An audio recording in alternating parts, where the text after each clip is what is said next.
দেখা যায় বিভিন্ন ওয়াজ মাহফিলে, বিভিন্ন জালসার ভিতরে তারা এমন একটা বক্তব্য দিচ্ছে যার কারণে লোকেরা হেসে দিচ্ছে।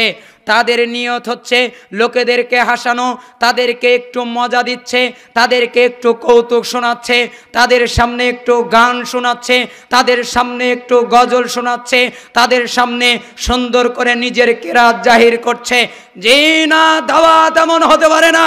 দাওয়াত হবে আল্লাহ তাআলার জন্যে, কোনো মানুষ কেন্দ্রিক নয়। দাওয়াত হবে আল্লাহ তাআলার জন্যে, কোনো মানুষকে দেখাবার জন্যে নয়। মাহফিলের ময়দানে কোনো গান হবে না, মাহফিলের ময়দানে কোনো গান হবে না, মাহফিলের ময়দানে কোনো কৌতুক হবে না। যারা গান গায়, যারা কৌতুক করে, যারা মানুষকে হাসায়, আসমান জমিন যত দূরে জাহান্নামে নিক্ষিপ্তও হবে অত দূরে। ও যদি পৃথিবীর বড় মুফাসসির হয় তবুও জাহান্নামে যাবেই। ও যদি পৃথিবীর বড় মুহাদ্দিস হয় ও জাহান্নামে যাবেই। ও যদি পৃথিবীর বড় ওয়াইজিন হয় ও জাহান্নামে যাবেই। ও মানুষকে হাসালো কেন? হাসানোর অনুমতি কে দিয়েছে? ইসলামে এরকম নেই।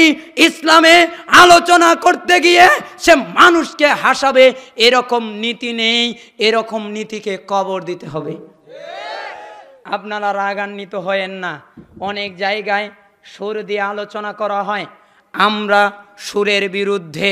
আপনি বলবেন, অনেকেই যুক্তি দেয় আল্লাহ রাসূল সাল্লাল্লাহু আলাইহি সাল্লামের আবু দাউদের 4607, ইবনে মাজাহ 43-এ, তিরমিজির 2676-এ, সহিহ ইবনে হিব্বানের 5 নম্বরে, তিরমিজির অপর আরেক বর্ণনায় 2157-তে, সহিহ আত-তারগিবের 37 নম্বর হাদিস প্রমাণ হিসেবে এনে বলে, একদিন আল্লাহর নবী এমনভাবে আলোচনা করলেন অন্তর্ভীত হয়ে গেল।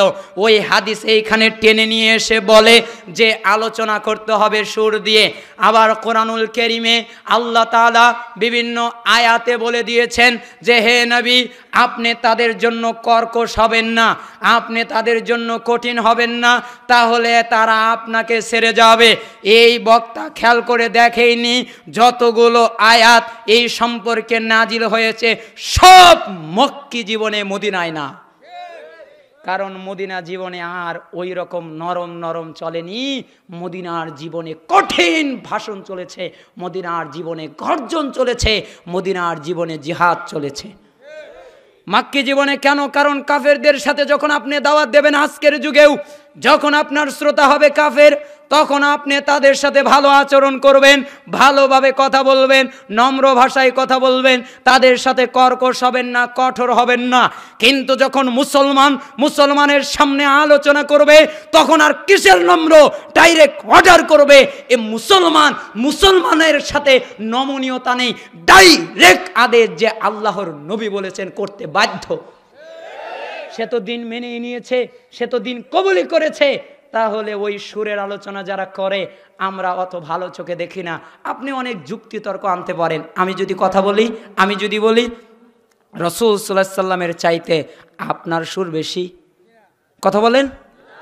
এই যত বক্তা আছে আল্লাহ নবী সাল্লাল্লাহু আলাইহি সাল্লামের চাইতে বেশি সুর?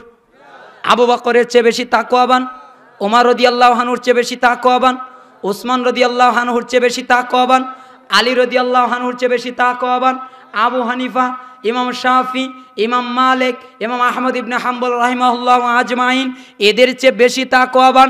সলফে সালেহিন যারা যুগ যুগ ধরে কোরআন এবং সুন্নাহর অনুসরণ করছে, ইমাম বুখারী, ইমাম মুসলিম, আবু দাউদ, তিরমিজি, নাসাই, ইবনে মাজাহ সহ সমস্ত ইমামেরা, হাদিসের পণ্ডিতেরা এবং যারা তাফসীর কারক, এদের চেয়ে আপনি বেশি তাকওয়াবান? এদের তো সুর লাগতো না, এরা তো কথা বলতো, এরা তো মানুষকে নসিহা করতো, এদের তো সুর লাগেনি, আপনারা তো লাগবে কেন? ভান করা বন্ধ করে দেন, ভানকারী হয়েন না, ভান দেখায়েন না। আল্লাহ তাআলা আমাদেরকে হেফাজত করুন। ওই বাক্য বোঝাতে গিয়ে এদিকে এসেছে রাসূল সাল্লাল্লাহু আলাইহি ওয়াসাল্লাম বলছেন, অধিক হাসবা না, অধিক হাসলে অন্তরটা মরে যায়।